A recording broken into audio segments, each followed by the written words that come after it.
As a touring musician, you know, you need the most reliable gear you can have. Since, you know, I started playing them when my limited edition came out first, and I've toured on them for 2 years now, and knock on wood, but I've never had an issue where I had to change guitars. So this guitar has been incredible for me. That was my goal. Build the ultimate workhorse that looks really cool, sounds really good, and just everything that you could want out of a guitar. Like I said in every interview I've done regarding PRS, it's always a pleasure to work with this company. It's not a super stressful thing, you know.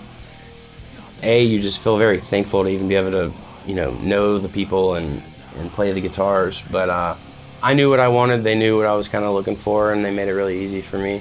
They have this encyclopedia of knowledge about everything that can be done to the guitar, so immediately I knew what we could do, what we couldn't do, and what we had to do to make the perfect guitar at the price point that I wanted. The original version of this, the limited edition, there was some different stuff about it. First thing I ended up changing was the knobs. I play pretty hard, and I would find that sometimes my volume knob would go down like 20%. I wouldn't even notice it. I'd just be like, why does this sound weird? I ended up finding these knobs, and they're metal and they're heavier. I guess because of the extra weight, they don't turn down at all. These seem to stay in place, which I really like, and they look really cool. You know, it's kind of a unique looking knob that you're not used to seeing.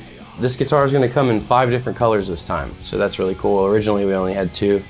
I've always loved maple fingerboards, man, and I found that the type of maple that they use in these necks is like the most stable wood I've ever had on a guitar. You know, we flew in from Europe, and typically if you put a guitar under the airplane, the neck's gonna move. But we came home and I swear that it was in tune and the neck didn't move. It's just the most stable wood I've ever had in a guitar neck. The combination of maple neck, maple board, maple top, mahogany back with these particular pickups, it's just really killer. It's just really alive. I don't know, like you turn your volume knob up and just like touching the fretboard, you can hear every little thing. We went with solid birch this time, and I really dig how it came out. Kind of ties together with the black hardware and the pickups and everything.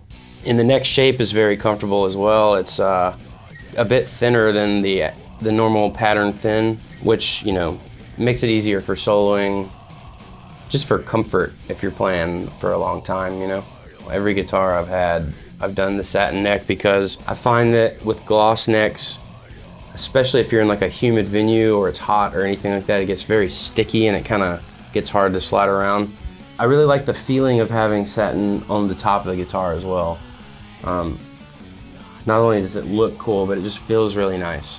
We still got the Mojotone DW Tomahawk, which is my pickup. It's a hybrid magnet design, so it's half Alnico, half ceramic. The cool thing about these pickups is that you can completely change them by pickup height. You know, you can go all the way down to it sounding like a PAF, or you can raise it and just have the most searing metal tone you want.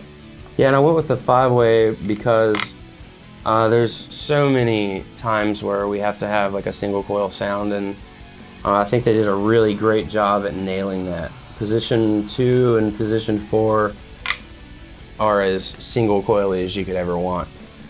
Since the limited edition model came out a few years ago, a lot of people had asked me why Floyd.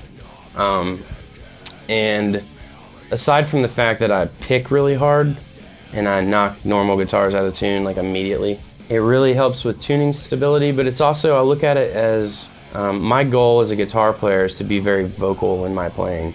I look at the whammy bar as like an extension of the instrument. Sometimes if you're playing stuff and you're way up high, it's, you know, you're kind of tired. It's kind of hard to get that perfect vibrato when you can just do this.